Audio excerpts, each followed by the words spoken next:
So my name's Charlie Thompson, and I'm head of IT operations at ramsac. I'm responsible for implementing and running ramsac cyber security services and products, and so it's a pleasure to be here today to talk to you about the cyber resilience certification. What we've created is a set of easy to understand cybersecurity standards and measures, which are there to help you identify your gaps, and we provide recommendations on how to fill those gaps and for how you can remain resilient against cyber threats for your organization. There's 3 levels, so we have a bronze, silver, and gold, and these are incremental. So to achieve silver, you have to achieve bronze, and to achieve gold, you have to achieve bronze and silver. We recognize that all businesses and all organizations have different risk appetites and different priorities.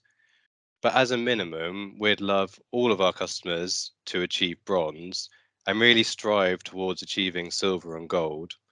And there's probably a number of you here today who would like to achieve those silver and gold, I would say. So what I'm going to do now, I'm just going to go through each of these levels. I'm going to talk about some of the measures so that we can better understand what's behind them and why we're recommending them. So let's start with bronze. We see bronze as the bare minimum level of protection that we believe all organizations, no matter how big or small you are, should strive to achieve and can achieve as well. Bronze encourages you to build a strong foundation of cyber resilience, and then we can build secure IT practices on top of that. So I'm going to talk about what measures we've put in place in bronze. What I've done here on these slides is I've broken it up between technical measures, so things aimed at your network, servers, workstation, cloud, etc., and then measures that we have targeting our people, our employees.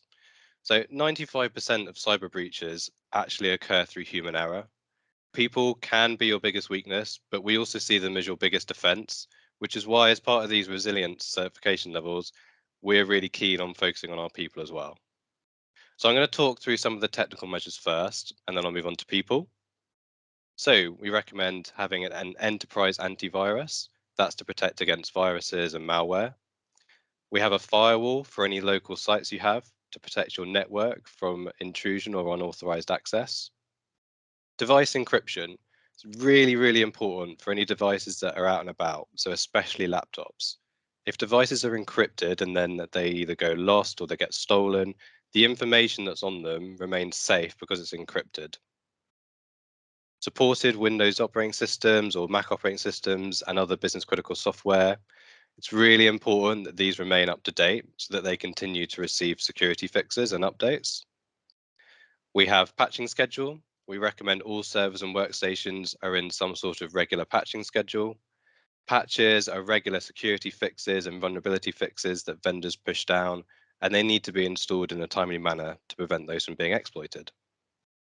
We have server room security. So this is about securing any physical IT kit that you have on site.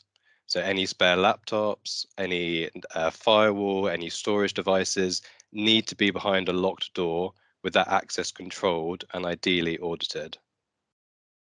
No local admins. So this means not giving your end users privileged access or more access than they need on their devices, which means if their account gets compromised, there's only so much damage that a threat actor could do on that device. And finally, in technical, we have cloud backup. So any business critical systems, whether that's local storage, whether it's Microsoft 365 or other business applications, that data needs to be backed up and it should ideally be separate and in the cloud. That's all the technical stuff. So on to people and employees. Let's start with multi-factor authentication. And this one's huge. It's fairly easy to implement and it will give you the biggest bang for your buck in terms of protection.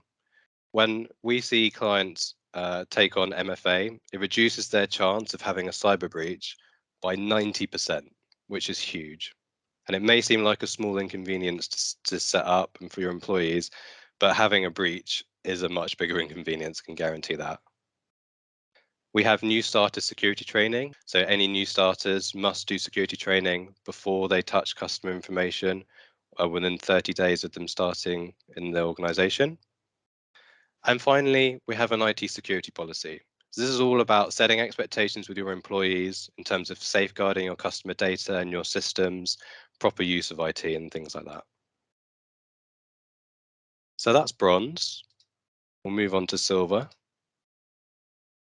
So we've got our nice foundation of cyber resilience from bronze.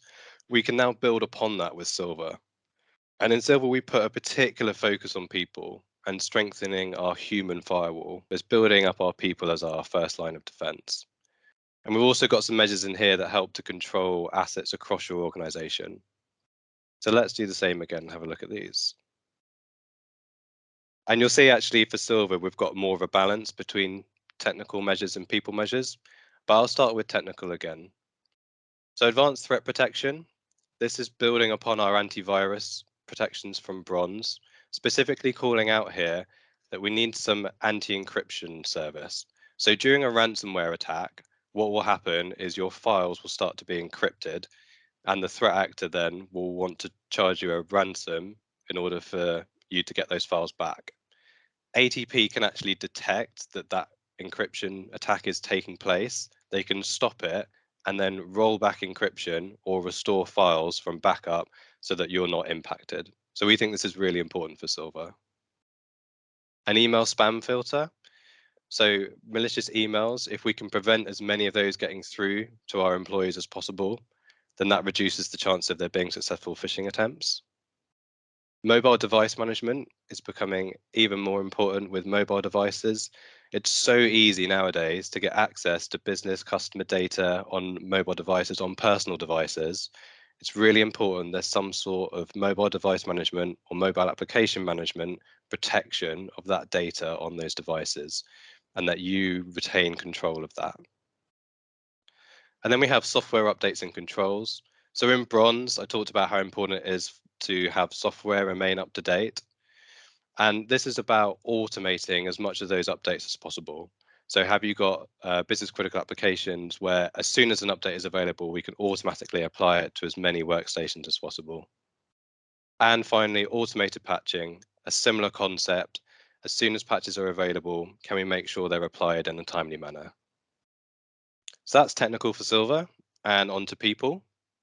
So we have a password manager, and these are really good for getting your employees to use really strong, often long and complex passwords, but they don't have to remember them all.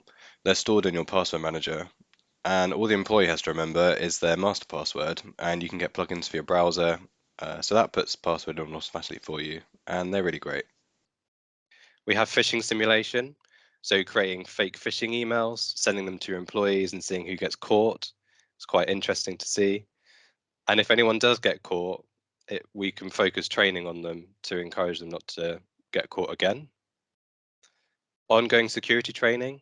So it's really important that employees have access to regular cybersecurity awareness training, so they know what to look out for. It's really important that it's covered with all employees of an organization. And then we have plans. So a breach response plan.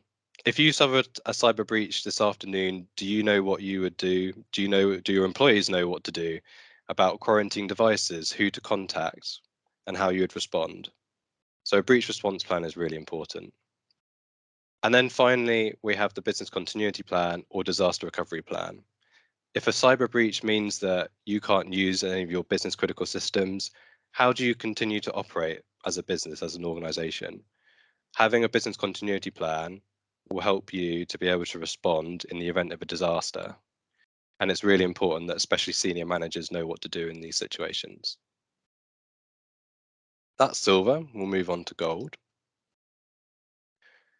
So gold has measures that will mean that you're reaching the highest level of protection that you can for your organization and the highest resiliency against cyber threats. In gold, we put a bit of a focus around board and C-suite director level type employees. And we also introduced something called security event monitoring, which I'll speak about in a second. So in gold, we have approved software. So this is about having an approved software list or software whitelisting, some form of control around what actually gets installed on your devices. If you have this in place, then if an account is compromised, there's only so much damage that a threat actor can do because they can only install certain things or certain approved software. So this is about damage limitation. We then have tabletop exercises. So this is something aimed at senior management, where we'll run through a simulated breach and see how people react and how they respond, and also consider things like how to contact the media and what to say and what not to say. We have cybersecurity awareness training specifically for directors and senior managers as well, which is really important. So directors and people at that senior level are often big targets and might have access to information that isn't elsewhere in the business. So they're big targets, and compromising of someone at that level can be disastrous for an organization. We have penetration testing.